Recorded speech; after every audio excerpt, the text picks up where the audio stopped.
우리가 풍랑으로 심히 쓰다가 이튿날 사공들이 짐을 바다에 풀어버리고 사흘째 되는 날에 내 힘을 그들의 손으로 내게 버리니라. 여러 날 동안 해도 별도 보이지 아니하고 큰 광풍이 그대로 있음에 구원의 연망마저 없어졌더라. 여러 사람이 오래 묵지 못하였으며 바울이 가운데 서서 말하되 여러분이여 내 말을 듣고 그에 대해서 떠나지 아니하여 이 가족과 순상을 행하여 가면 좋을 뻔하였나이다. 내가 너희를 권하노니 이제는 안심하라. 너희 중 아무도 생명에는 아무런 손상이 없겠고 오직 배뿐이니라. 내가 속함과 곧 내가 신기는 하나님의 사자가 어젯밤에 내 곁에 서서 말하되 바울아 두려워하지 말라. 내가 가이사 앞에 서야겠고 또 하나님께서 너와 함께 항해하는 자들을 다 내게 주셨다 하셨으니 그러므로 여러분이여 안심하라. 나는 내게 말씀하신 대로 들으리라. 하나님을 믿으라. 같이 보시겠습니다. 그런즉 우리가 반드시 안심에 걸리리라 하더라. 아멘. 오늘 본문은 일상의 삶을 살아가는 보통 사람들의 일상적인 생각과 판단이 실은 신앙에 유익하지 않을 뿐 아니라 해가 되어짐을 보여줍니다.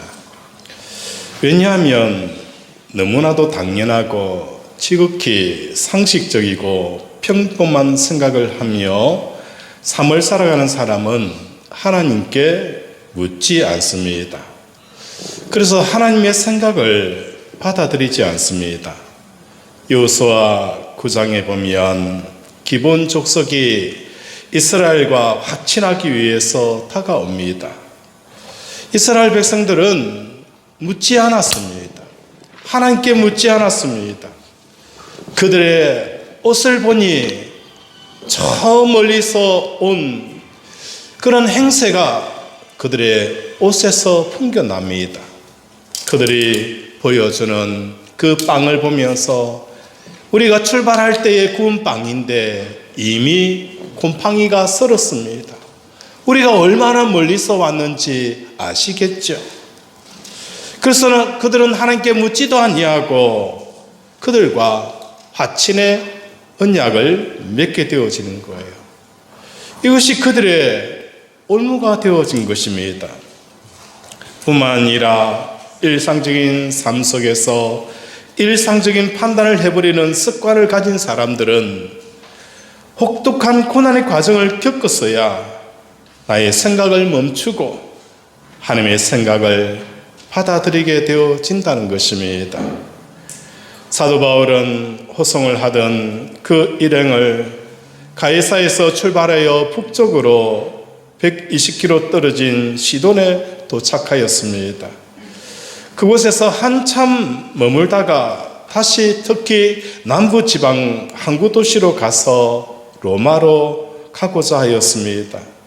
그래서 특히 남쪽의 항구에 출발했는데 1차적으로 강한 북서풍을 만나게 되어졌고 간신히 미항이라는 그 항구에 도착하게 되어졌습니다.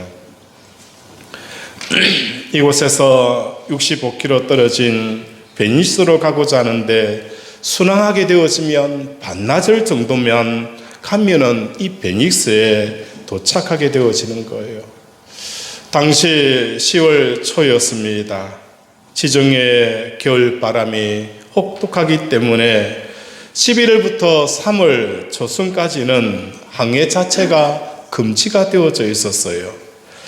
그 당시에 선박 형태를 보면 겨울의 항해는 무척 위험한 일이었습니다. 그런데 지금은 아직 10월 초였기 때문에 서서히 위험하는 그 시기에 접어드는 시점이었다는 거예요. 이러한 시점에서 사도 바울은 미항에 머물러 4개월간 겨울을 보내기를 제안을 하는 겁니다. 이곳에서 이 미항에서 우리가 4개월 동안 머물고 그리고 나서 우리가 로마로 가자라고 제안을 한다는 것입니다. 그런데 선장과 선주와 백부장의 생각은 사도 바울의 생각과 달랐습니다. 선장과 선주는 미항보다는 베닉스가 겨울나기가 더 좋은 곳이라 여겼기에 백부장에게 여기에 미항에 머물지 말고 베니스로 옮기자라고 제안을 하는 거예요. 이 미항이라는 곳은 작은 촌락이었고 북서쪽에서 불어오는 겨울 바람을 막을 수 있는 그 벽이 없어서 추위에 노출되어져 있었습니다. 그에 비해서 베닉스라는 것은 겨울을 막아줄 지형 조건을 갖추고 있었고 미항에 비하여서 굉장히 번화한 도시였습니다. 아직 본격적으로 위험한 시기가 아니었기에 조금만 위험만 감수하면 앞으로 4개월간 겨울을 편하게 지낼 수 있을 것이다 라고 생각했던 것입니다. 이것은 누구나 보통 사람들 누구든지 이렇게 생각을 할 수가 있습니다. 그러나 사도 바울은 오직 그리스도가 십자가에 못 박히신 것만을 알기로 작정한 사람이라는 거예요. 우리 10절을 27장 10절을 한번 읽어볼까요? 시작. 여러분이여 내가 보니 이번 행위가 제가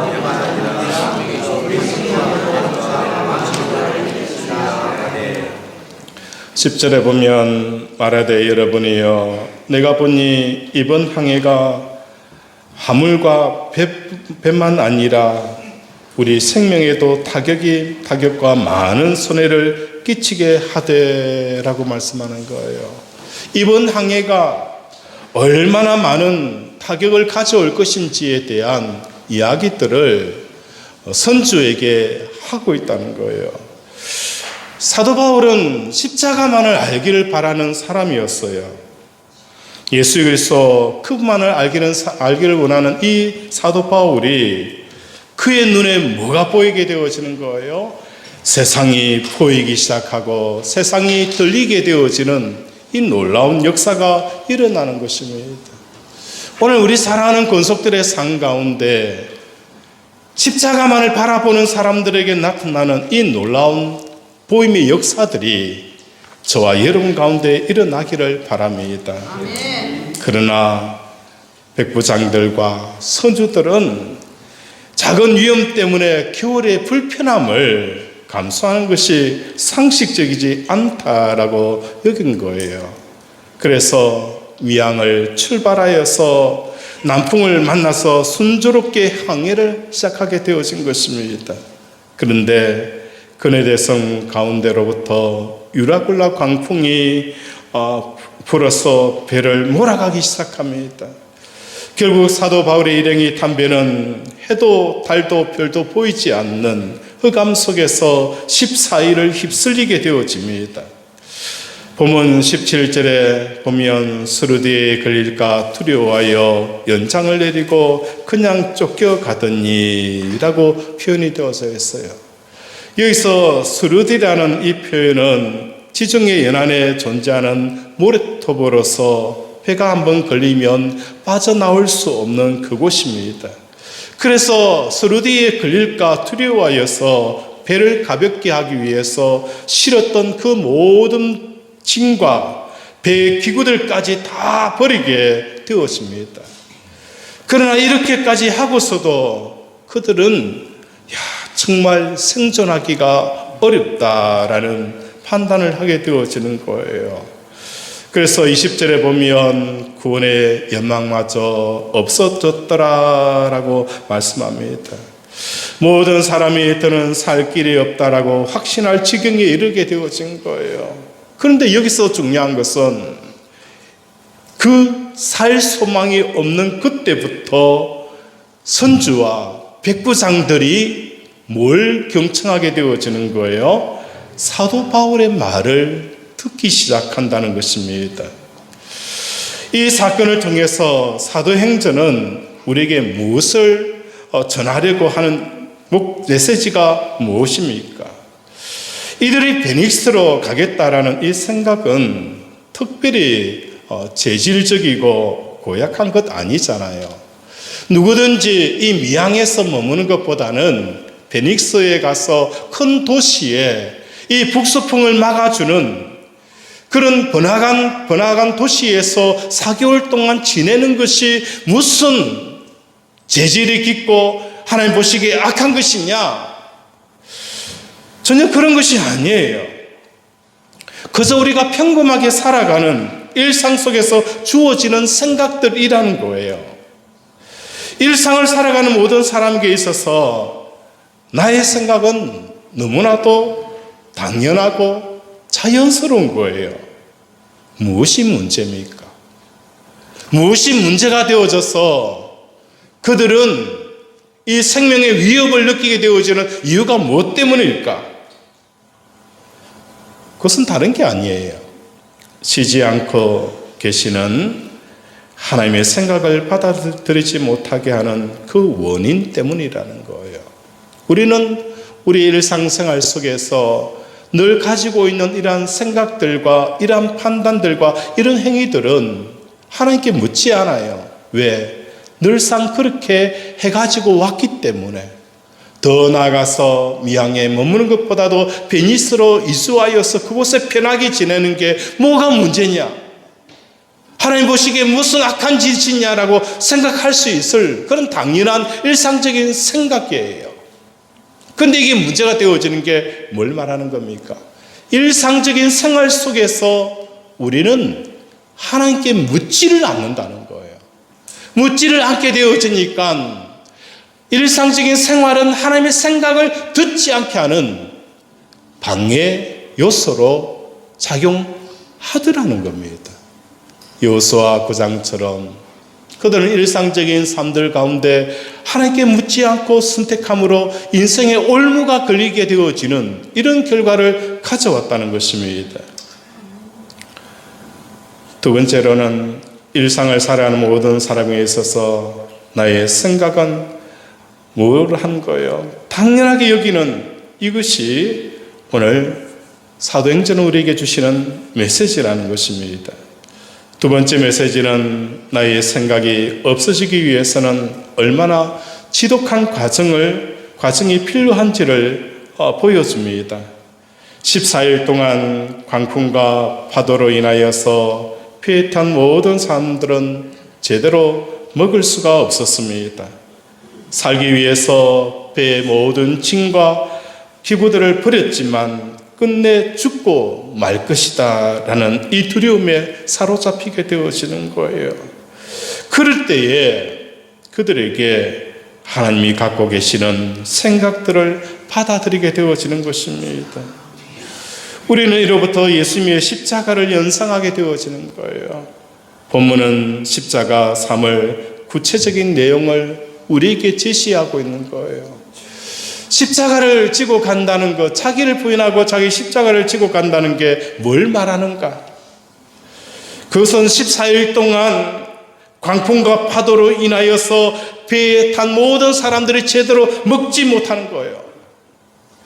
광풍과 파도라는 것은 우리의 의도와 우리의 계획대로 움직일 수 없는 상황 속에 우리는 처하게 되어지는 거예요. 우리의 인생을 살아가면서 우리는 광풍과 파도를 만납니다. 나는 바로 가겠다라고 하지만 이 광풍과 파도들은 끊임없이 내가 가려고 하는 그 길에서 나를 계속 몰아붙입니다.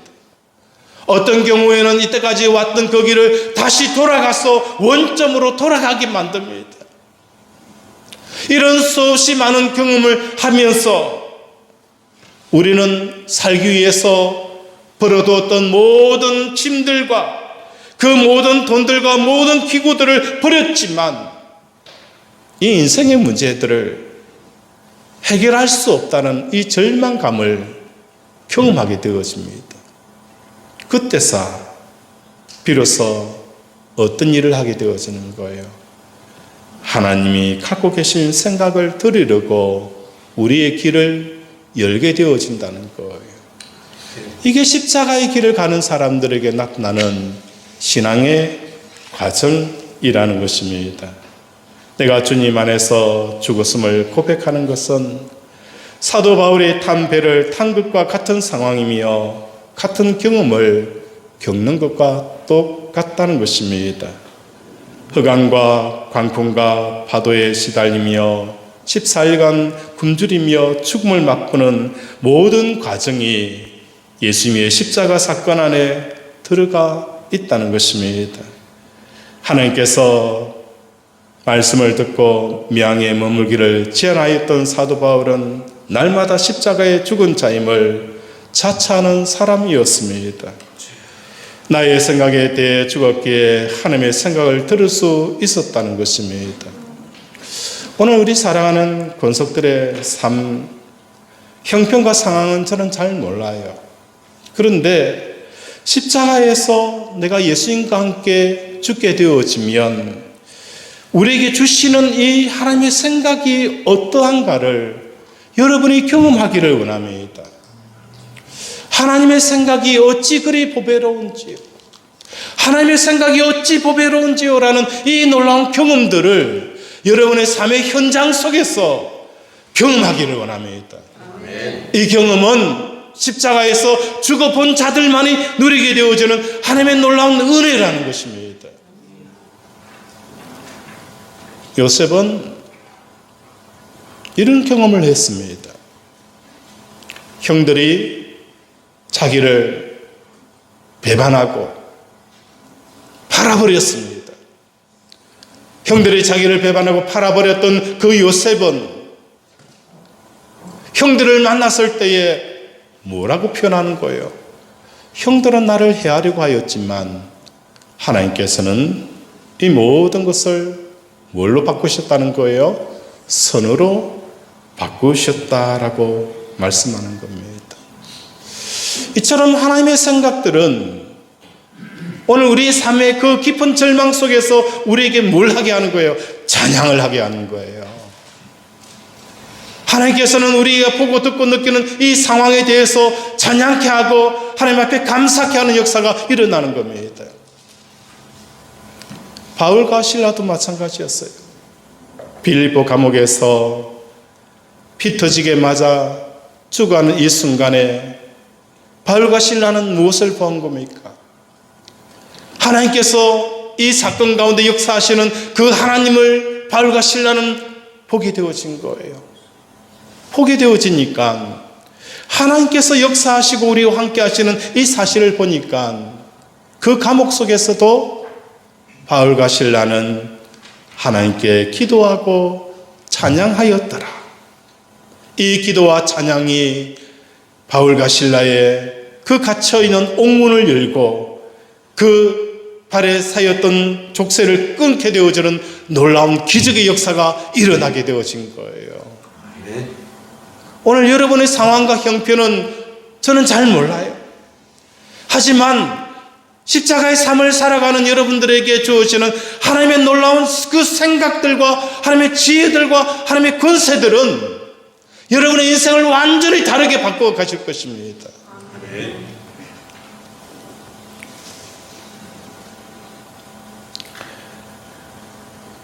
다만 이러한 하나님의 생각은 사도 바울에게만 주어진 게 아니었습니다.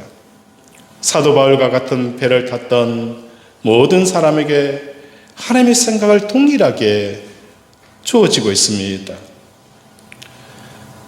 23절 한번 보겠습니다. 시작.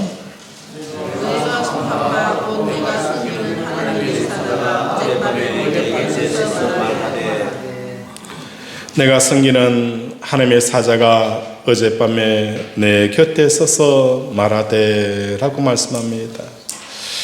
이 부분을 보면 마치 신화를 읽는 것처럼 느낌이 듭니다. 그러나 이 말씀은 신화도 아니고 태고적 전설도 아닙니다. 대부분 사람들은 성경에 기록되어진 말씀 외에 하나님께서 자기 자신에게 말씀하고 계신다는 이 사실조차 모르고 살아갑니다. 예수를 믿는 사람들조차 이 부분을 읽으면서 이것은 사도 바울에게 해당되어지는 일이다라고 생각하기 쉽습니다.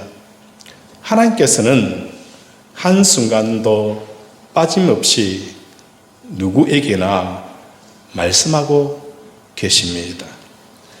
하나님께서 말씀하지 않는 사람은 세상에 한 사람도 없습니다.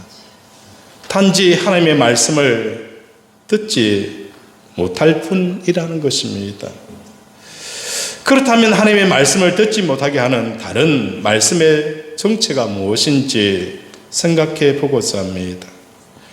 세상에 속한 사람들의 특징으로서는 선동과 부하내동과 군중 심리에 이끌려 살아가는 것입니다.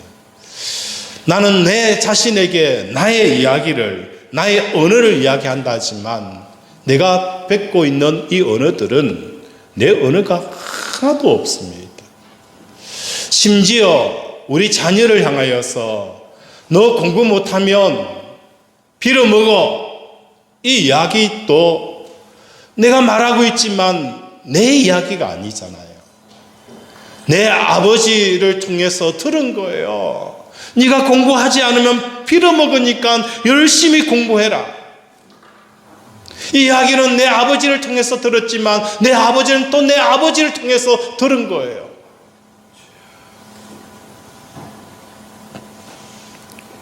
우리는 우리의 언어가 없어요.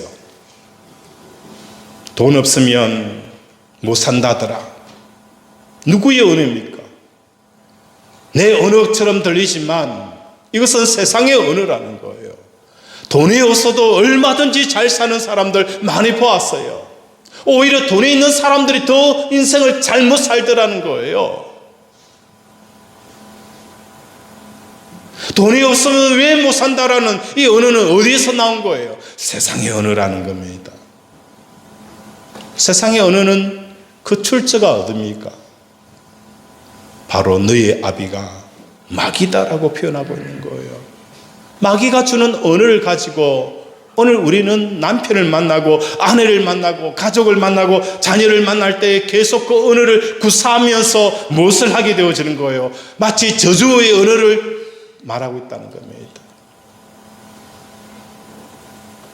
내 자녀를 바라보면서 언제 축복의 이야기를 제대로 한 적이 있습니까? 남편을 보면서도 우리는 축복의 언어를 바란 적이 없어요. 항상 어떤 언어입니까? 저주의 언어, 불평의 언어, 원망의 언어. 이 모든 언어는 어디서부터 오는 거예요? 사단에게서 오는 거예요. 하나님은 너희를 향한 생각은 두려움이 아니라 뭐예요? 생명과 소망을 주려 합니다 라고 말씀하는 거예요. 하나님의 언어는 우리에게 뭘 하는 거예요? 미래와 생명과 소망을 주는 언어라는 거예요. 그런데 남편이 아내에게 하는 언어들은 아내로 절망하게 하는 거예요. 아내가 남편을 하는 언어들은 남편이 절망하는 거예요. 왜 돈 좀 제대로 못 벌어오느냐? 내가 벌어올 수 있는 돈은 한 달에 200만 원인데 더 벌어오라는 것은 남편 보고 뭐 하라는 거예요? 도둑질 하라는 거잖아요. 도둑질 해서라도 벌어오라는 거잖아요. 그 이야기를 듣고 남편은 얼마나 절망합니까?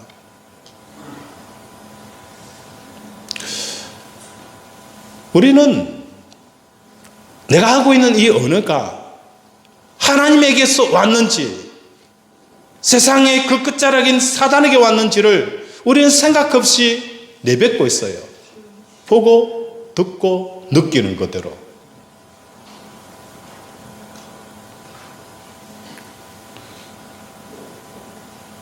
선동과 부하내동과 군중심리, 이 속에는 내 언어도 없고 하나님의 언어도 없습니다. 우리 인생을 더 혼돈하게 할 뿐입니다.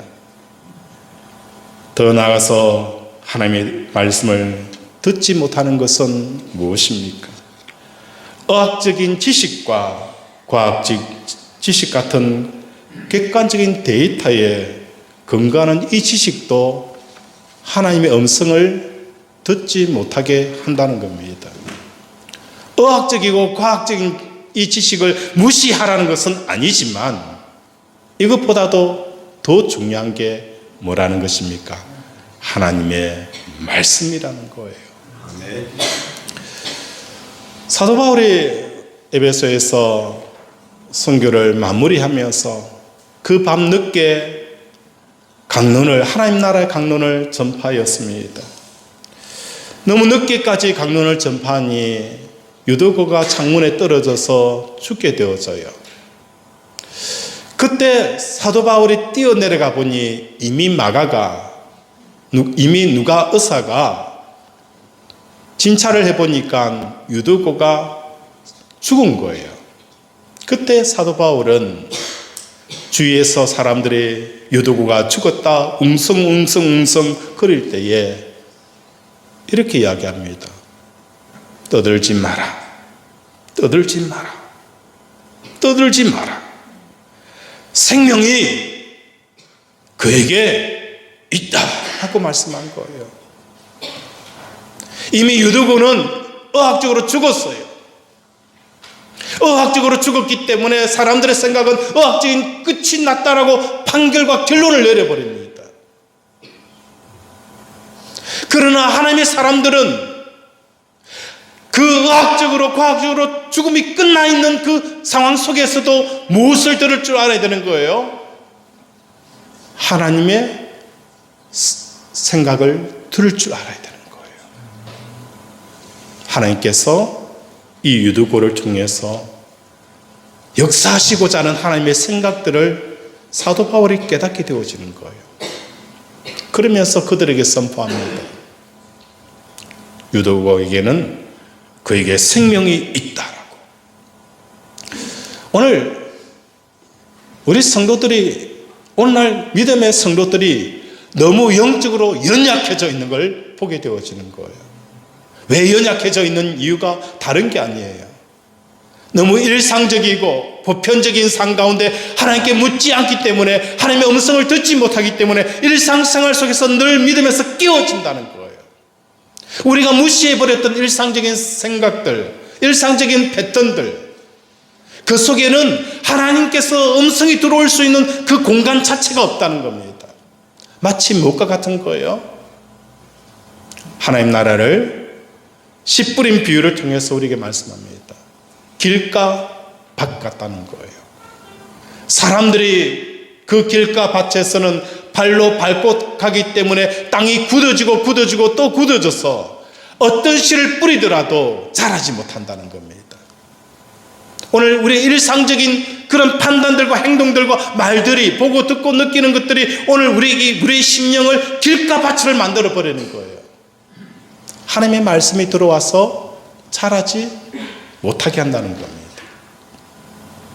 하나님의 음성이 들어올 여지가 없는 겁니다. 미양에 보내는 것보다도, 생각해 보니까 이 작은 도시에서 바람 제대로 막아주는 산 하나 없지, 먹을 거 공수할 수 있는 매점 하나 제대로 갖춰지지 않는 이곳에서 4개월을 보냈느니, 조금만 가면은 그곳에서 뭐 하는 거예요? 번화가 도시에서 편하게 지낼 수 있다. 이 생각 속에는 풍랑이 기다리고 있다는 하나님의 그 말씀하심, 하나님께서 우리에게 주시고자 하는 그 메시지들이 묵살되어져 버리는 결과를 가져왔다는 겁니다. 오늘 우리 사랑하는 권속들의 삶 가운데 나의 생각들을 내려놓아야 됩니다. 일상적인 생각은 나의 생각이 판을 칩니다. 그 속에는 하나님의 생각이 들어올 수 없어요. 그런데 우리의 생각을 내려놓아야 하나님의 생각이 들려요. 나의 생각이라는 것은 무엇입니까?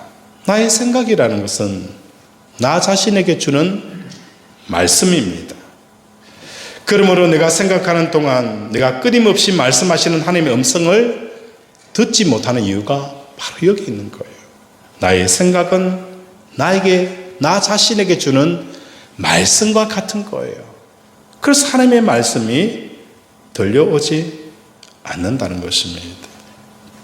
하나님께서는 일상적인 이 삶에 습관화되어져 있는 우리들에게 뭘 하는 것입니까?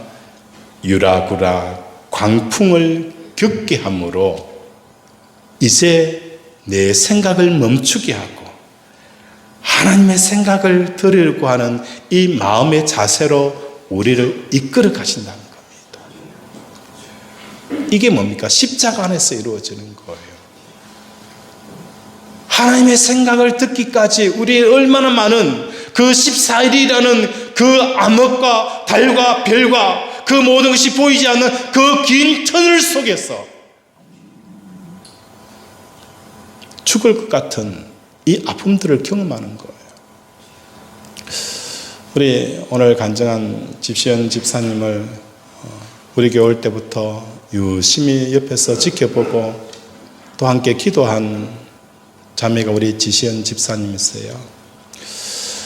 간증처럼 항상 예배를 드리면 선글라스를 탁 끼고 예배 중간에 탁 와서 앉아 있다가 축도하면 어떻게 해요? 바리바리 나가시는 분이셨어요. 그런데 두려움과 걱정과 염려와 그 깊은 어둠 속에 자기 자신을 계속 밑으로 숨고 또 숨었어요. 왜? 자기 자신에게 말하는 이 말씀에 귀를 기울였기 때문이에요. 세상의 언어들, 자기 언어들은 나를 깊은 절망 속으로 계속 몰아갑니다. 내 남편을 저주하고 내 자신을 저주하고 모든 것을 불평과 원망으로 나를 이끌어가지만 하나님의 말씀은 그 어둠 속에 있는 나를 끄집어내어 광명한 빛 가운데 가게 하신다는 거예요. 너희가 하나님과 동행하게 되어지면 어둠에 다니지 아니하리라. 우리의 생각이 우리의 마음이 하나님과 동행하게 되어지면 어둠에 다니지 않는다는 거예요. 만나서 이야기해 보면 그 속에 뭡니까? 부정적인 요소가 없어요. 아무리 오래 신앙을 하고 예수를 아무리 잘 믿는다 하더라도 몇 마디 나누다 보면 뭘 느끼게 되어지는 거예요? 계속 영적인 눌림을 받게 되어지는 이런 사람이 있는가 하면 초신자라도 하나님의 말씀을 듣게 되어지는 사람 가까이 가면 왠지 모르게 기분이 업이 되어지는 거예요.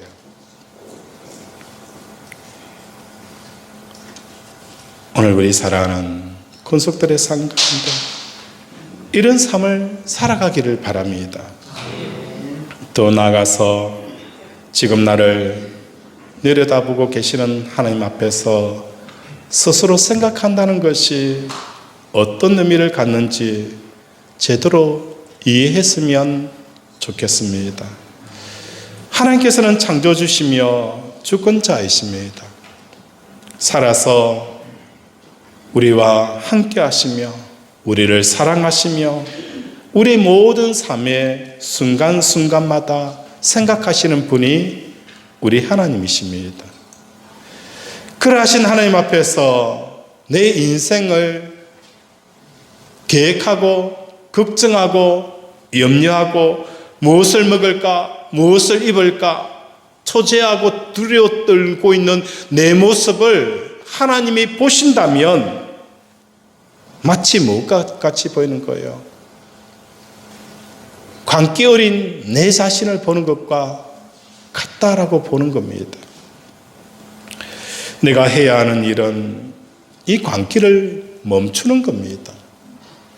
내가 해야 하는 것은 이 광기를 멈추는 겁니다.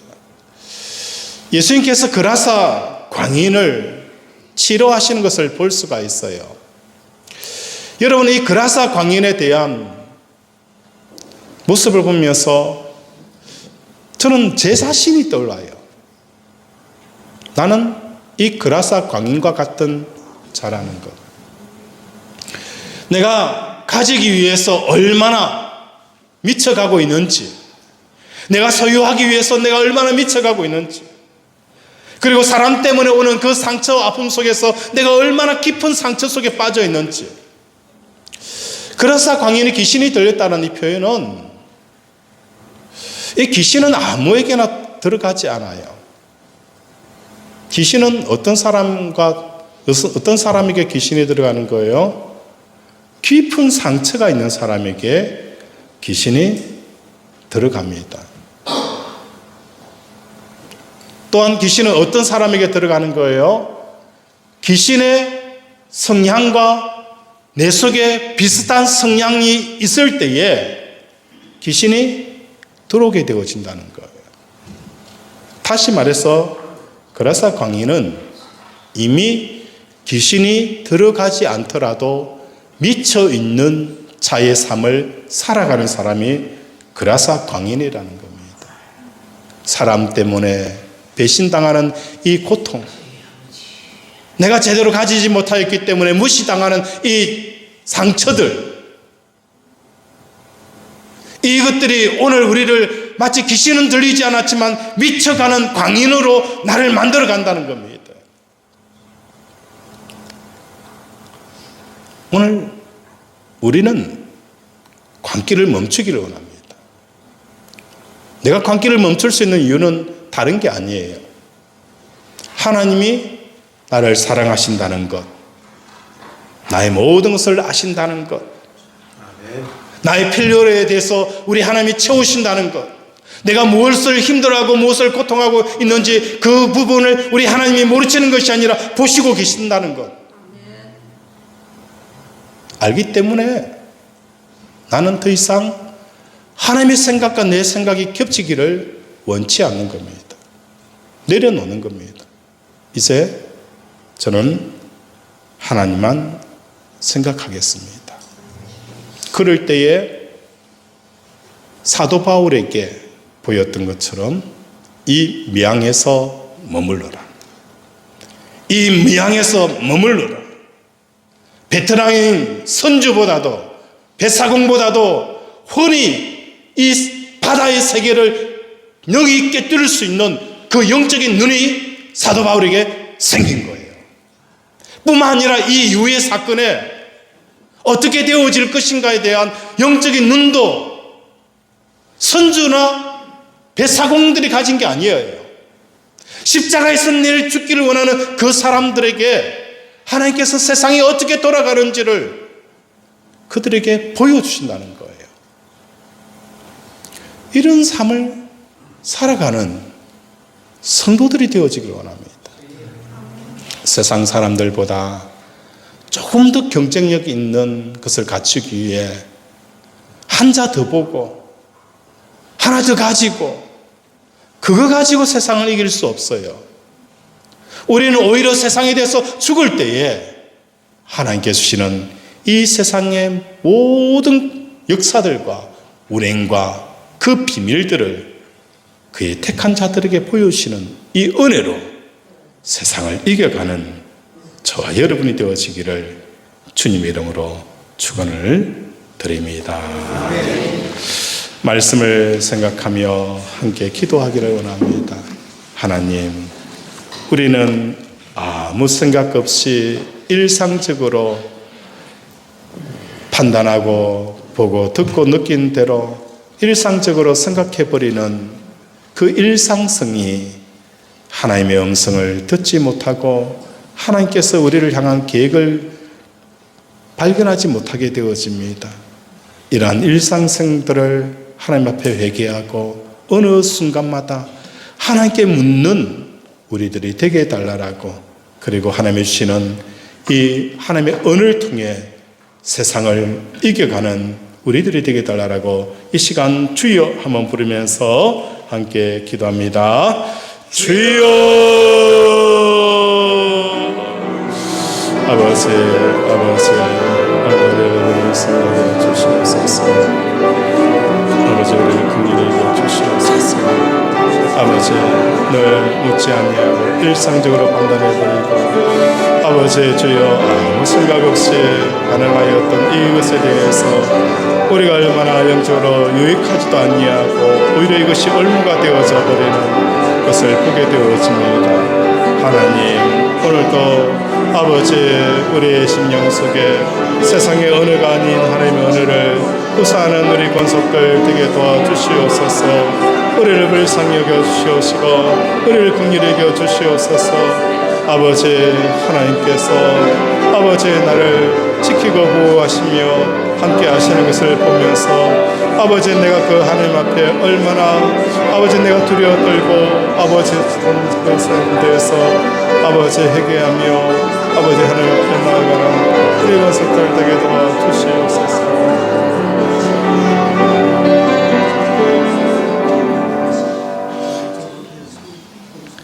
하나님, 내가 진짜 하나님을 만났더라면, 내가 하나님을 진짜 내가 배웠더라면, 내가 이때까지 이렇게 고통하고 아파하고 힘들어하고 상처 있고 분노하고 절망하지는 않았을 텐데, 하나님께서는 내 삶 가운데 이렇게 가까이 일하고 계신다는 것을 내 조그만 영적인 눈이 열렸더라면 이렇게 악착같이 악바리처럼 굴지는 않았을 텐데, 그렇게 복수하려고 하고 그렇게 원망하려고 하고 그렇게 분노하고 미워하지 않았을 텐데, 모든 것들이 하나님 앞에 부끄러움이며 가슴을 치고 회개해야 될 내용들입니다. 우리 하나님 얼마나 좋으신 분인지 내가 생각하는 것보다도 더 세밀하게 생각하시고 예비하시고 준비하신 하나님 음성을 이제 듣기를 원합니다.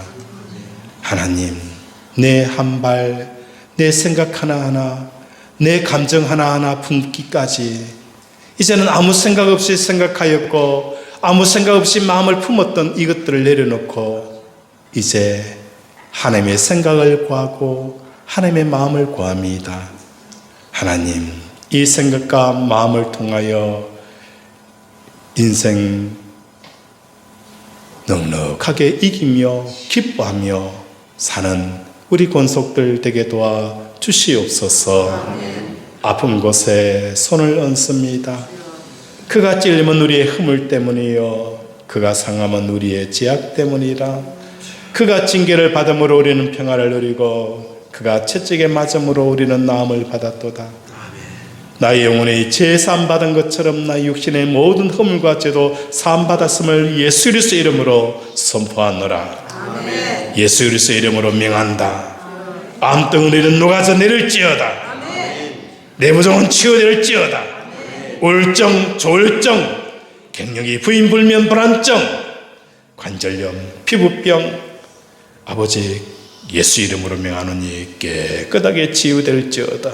아멘. 하나님, 아픈 곳에 주의 성령의 불로 태워주시고 끊어진 것은 이어주시고 모자란 것은 자라게 하여 주시고 연약한 것은 강하게 하여 주시옵소서. 오늘도 우리를 치료하여 오심을 감사드리오며 예수 이름으로 기도드립니다. 아멘.